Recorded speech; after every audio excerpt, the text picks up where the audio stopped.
سمجھ عجیب معاملہ. میں تو کہہ رہا ہوں بعض بڈھا بھی بہت بگڑا ہوا نا, یہ بات حقیقت بتا رہا ہوں میں. نوجوان تو ہے ہی ہے, بعض بڈھا بھی بہت بگڑا ہوا ہے. یار ایک بات مجھے یہ بتاؤ, دیکھیے اگر نوجوان اچھا کام کرے تو کبھی کیا ہوگا, نہ کریں تو بگڑے ہوئے. بڑی عجیب بات ہے. اچھا ان سے پوچھو بڑھو بابا سے کہ بھئی تم تو بوڑھے ہو گئے. دیکھیے موت تو جوان کو بھی آ سکتی ہے, بچے کو بھی آ سکتی ہے, بوڑھے موت کسی کو بھی آ سکتی ہے, لیکن بڑھاپے کے بعد موت ہی آتی ہے, اس کے علاوہ اور کچھ نہیں آتا. بچپن کے بعد جوانی آتی ہے, جوانی کے بعد بڑھاپا آتا, بڑھاپے کے بعد موت آتی ہے. ویسے تو موت بچپن میں بھی آ سکتی ہے, جوانی میں بھی کبھی بھی آ سکتی ہے, لیکن بچپن کے بعد ایک موسم ہے, ایک انتظار ہوتا ہے انسان کو کہ بھئی جوانی آئے گی.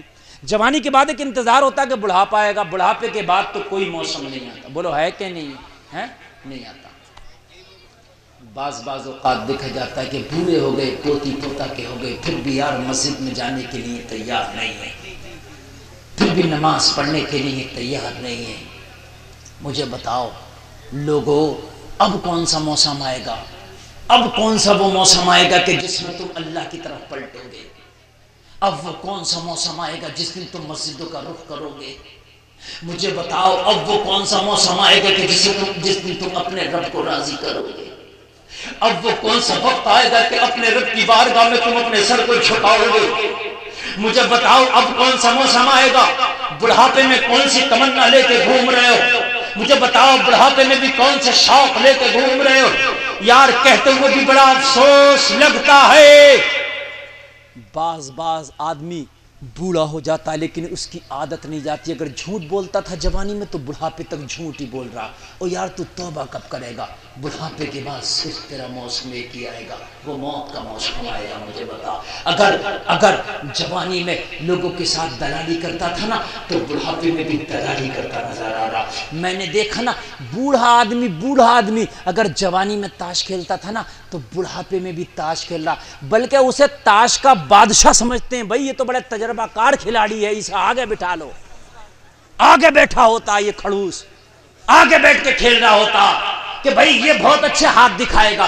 تجھے پتہ نہیں ہے ایک دن تیرا ہاتھ دکھانے والا اسرائیل بھی تیرے اوپر آئے گا. اسرائیل جس دن تیرے اوپر ہاتھ دکھائے گا اس دن تیری سانس بند ہو جائے گی. تجھے پتہ نہیں ہے یار, میں نے دیکھا بڑا بوڑھا آدمی پوتی پوتا کا ہو گیا, تاش میں سب سے آگے بیٹھا ہے. اور وہ کون سا کھیل ہوتے ہیں نا, وہ بھی چلنے چیتے ہوتے کاڑ کے, کون سے چلتے ہیں وہ جانتے ہو نا, وہ بگی باغ, ہاں, جو انٹی اور گنٹی رکھ لیتے ہیں, ہے نا, وہ انٹی اور گنٹی رکھ لی. ارے بعض بولا تو بڑی آگے کہتا بھئی میرے بگے کون باندھے گا؟ تیرے بگے اسرائیل باندھے گا. تیرے بگے میرے بگے کون باندھے گا؟ میرے بڑا خوش ہوتا ہے, میرے بگے کون باندھے گا؟ میں تو بڑا میرے مقابلے پہ آؤ, میری ٹکر پہ آؤ. تجھے پتہ نہیں ہے یہ تیری ٹکروں کی بات کر رہا. اب تیرا موسم موت کا موسم چلا ہے. ارے اب تو توبہ کر لے. یہ شطرنج کے کھیل تو کب چھوڑے گا؟ مجھے بتا تو کب اپنے اللہ کی طرف پلٹے گا؟ یار ذرا غور کرو. نوجوان کھیلے تب بھی جائز نہیں ہے, لیکن آج جن کے پوتی پوتا جوان ہیں وہ میں بیٹھ کے دیکھتا ہوں کہ کئی گھنٹے اس میں خرچ کر دیتے ہیں اور نماز کے لیے ان کے پاس وقت نہیں ہے. مسجدوں میں اذانیں ہو رہی ہیں, نوجوان موبائل میں لگا ہے. مسجدوں میں اذانیں ہو رہی ہیں, بگی باغ کھیلنے والے بگی باغ میں لگے ہیں, فیس بک والے فیس بک میں لگے ہیں, ٹویٹر والے ٹویٹر پہ لگے ہیں, واٹس ایپ والے واٹس ایپ پہ لگے ہیں. او لوگو, جس دن موت کا فرشتہ گیا, رب کعبہ کی قسم, اللہ فرماتا وَلَن يُؤَخِّرَ اللَّهُ نَفْسًا إِذَا جَاءَ أَجَلُهَا, ایک سانس تک نہیں لینے دے گا, ایک سانس بھی. آپ چاہو گے ایک سانس لے لیں, موت کا فرشتہ ایک سانس بھی نہیں لے دے گا. اچھا مجھے ایک بات بتاؤ یار, ہم مسلمان ہیں, ہم کہتے ہیں میں مسلمان, ہم نے نبی کا کلمہ پڑھا. ہمارے یہاں بھی یار جھوٹ بولا جاتا, غیروں کے یہاں بھی جھوٹ بولا جاتا. ہمارے یہاں بھی سود کھایا جاتا, غیروں کے یہاں بھی سود کھایا جاتا. ہمارے یہاں بھی خوب جوا چلتا ہے, سٹا چلتا ہے, ان کے یہاں بھی جوا سٹا چلتا ہے. تو یار یہ تو بتاؤ مجھ میں اور ان میں فرق کیا رہ گیا؟ کم سے کم فرق تو ہونا چاہیے تھا نا یار. اگر غیر تیرے پاس آ کے کھڑا ہوتا تو کھڑا ہو کے پہچان جاتا یار یہاں پر جھوٹ نہیں چلتا, صرف سچ چلتا ہے, یہ مصطفیٰ کا غلام ہے. کچھ تو یار چینجنگ ہونا چاہیے کہ نہیں چینجنگ ہونا چاہیے. بلکہ دیکھا یہ گیا, حقیقت بات میں بتا رہا ہوں, سچ بتا رہا ہوں, اگر مسلمان کسی عہدے پہ آ گیا نا، کوئی بھی چھوٹا موٹا عہدہ، اتنی رشوت کھاتا، اتنی رشوت کھاتا، صحیح بتا رہا ہوں۔ پولیس ڈپارٹ میں اگر کوئی مسلمان چھوٹا سا سپاہی بھی ہو نا، تو یہ چاہتا ہے کہ ان کے لوگوں کی کڈنیاں بیچ کر کے میں رشوت میں لے لوں۔ حقیقت بتا رہا ہوں، کوئی ایک اگر ٹھیک ہو تو میں اس کی بات نہیں کرتا، میں نے خود آزمایا، صحیح بتا رہا ہوں میں آپ کو۔ ہم سفر کرتے ہیں نا، غیر مسلم ٹی ٹی ہوگا، سیٹ دے دے گا معمولی سے پیسے لے کے، لیکن اگر کبھی مسلمان ٹی ٹی آ گیا نا سامنے، تو یہ سوچتا ہے کہ جتنی جیب میں پیسہ سب لے لوں۔ عجیب معاملہ یار، ہمارے دلوں سے خوف نکل گیا، ڈر نکل گیا۔ ہم کہتے ہیں دنیا ہماری عزت نہیں کرتی، یار دنیا عزت کیسے کرے گی؟ ہم نے عزتوں کے کام بھی تو کرنا چھوڑ دیے نا۔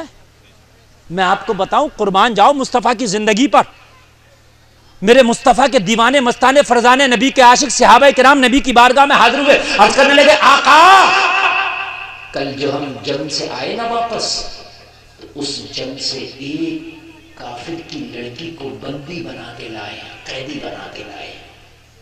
جنگ ہوتی تھی نا، جو قوم جنگ جیت جاتی تھی وہ بندی بنا لیا کرتی تھی ہارنے والوں کو۔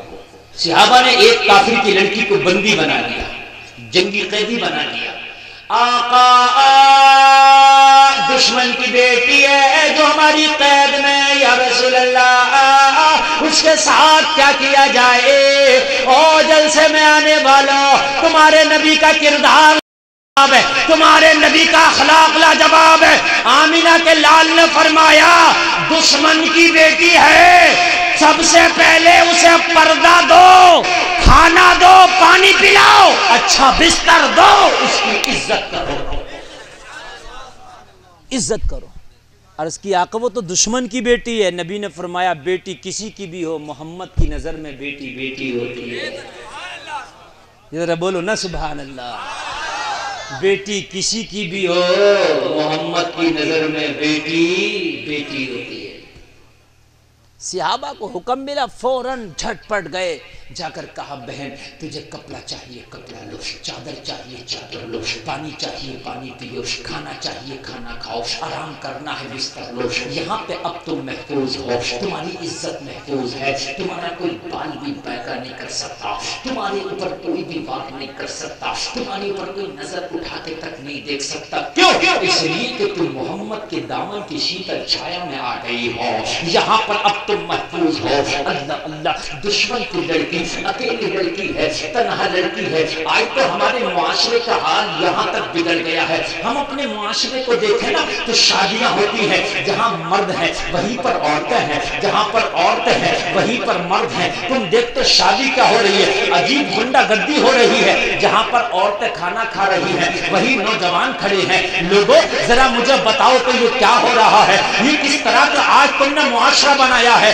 یار ہونا تو یہ چاہیے تھا کہ زمانے میں جو ہو رہا ہونے دو، مگر تمہیں تو نیا طریقہ، تمہیں تو مصطفیٰ کا طریقہ، تمہیں تو مصطفیٰ کا پیغام پوری دنیا کے سامنے رکھنا تھا۔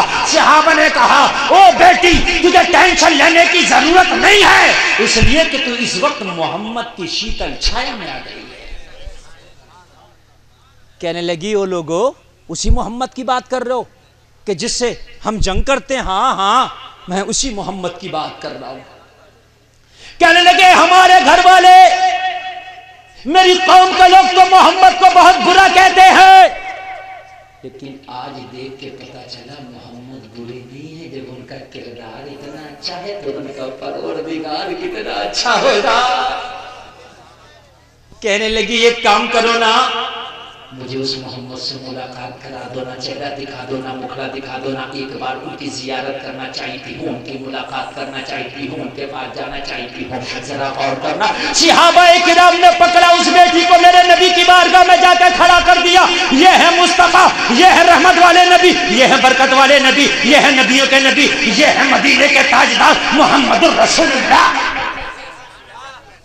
دشمن کی بیٹی کھڑی ہے، کھڑی کھڑی عرض کر رہی ہے اے محمد عربی آپ جانتے ہو میں کون ہوں؟